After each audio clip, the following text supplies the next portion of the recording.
So I'm just going to get started. I got a bunch of people here. I'm going to show you some things about what we're doing this week with the sketchbook assignment and this live stream. I've got another live stream coming up later in the week, and you can check out that one when we do that one, okay? But this one has to do with more of the illusion of depth and overlap and stuff like that. All right? So, I'm going to give a little demonstration here. I'm going to show you some stuff, and then you can practice that stuff. All right, so I've got some materials this time. Old cereal box. You know, old cereal box, by the way. Like, take out the cereal. Don't go, like, trashing up your stuff at your house. Your mom and dad are going to get all pissed at me, and that's not my fault. All right, old cereal box that's been used. Take the stuff out of it. You just pull the thing apart. It'll end up looking like this. All right? Now, the point of this is that cereal boxes, really any kind of boxes that you get at the grocery store, are made of a nice, good, thick cardboard, and that's what we need. All right?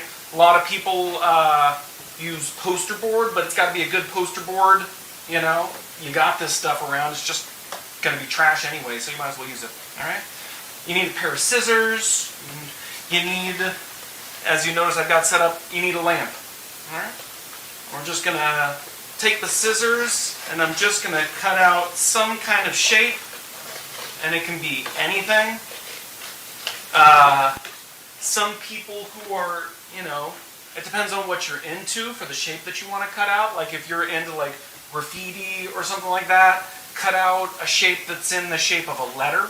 That would totally help, because we're going to be using this to add to our composition. All right? For this part, I'm not doing anything in my sketchbook right now. I've just got a piece of paper, because I'm just doing some practice. And you should just get a regular old piece of scratch paper to do some practice. Take an old worksheet or something like that. Take the back side of it that's blank so that you can practice. All right, here we go.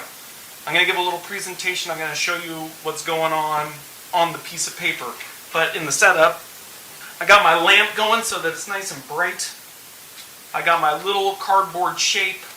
And I'm going to spend some time paying attention to shadows and observing shadows, and I'm going to show you some stuff having to do with overlap as well. All right? So, let's see if it works. So, hopefully you can see. Can everybody see? Take that as a yes, because nobody got their mics on. That's cool. No, you can't see? I'm presenting right now. So you should be able to see, I mean, I can see it. If you can't see, some people might be pinned onto somebody else. So go to your screen and scroll around on your screen and remove the little pin. Because you're just looking at your friend. Which is like awesome, but it's not going to help you with this sketchbook assignment. Got my piece of cardboard really close to the piece of paper, that I've got a darker shadow, and when I've got my cardboard further away from the piece of paper, I've got a lighter shadow. All right, it gets darker, and the lines that define the shadow are straighter lines when it's closer to the piece of paper, and when it's further away from the piece of paper, the lines get all fuzzy. What I'm going to practice right now is I'm just going to take that shape and I am just going to trace it onto the piece of paper. This is the reason that I wanted you to get that piece of cardboard, because it's a little bit thickier or thicker. So it's easier to trace. And then you're just going to I want you to just spend some time observing shadows and seeing how this thing changes depending on how close it is to the piece of paper or how far away it is.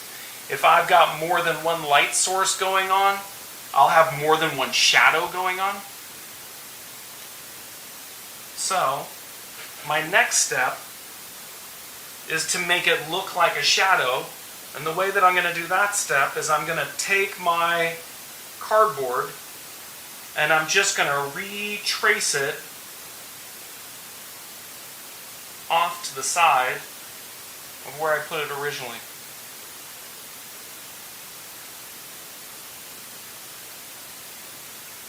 All right? Then I'm going to go back and I'm going to erase out the part of that shape that's inside the original shape.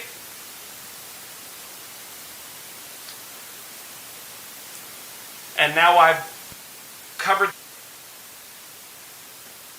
Alright, so here's one example of me practicing this. Another example is that do the same thing on that piece of paper, trace it somewhere else. This time when I retrace over, and remember that if it's closer, that the shadow is going to be darker and sharper. And if it's further away, the shadow is going to be lighter and fuzzier. Alright?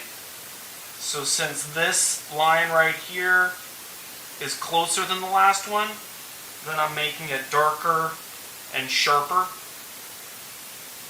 Smudge it. Alright? But notice when I smudge it, it's going to mess up my lines a little bit, so I want to go back and make sure that if I smudge it, that it still sticks to the same shape that I had before. Alright?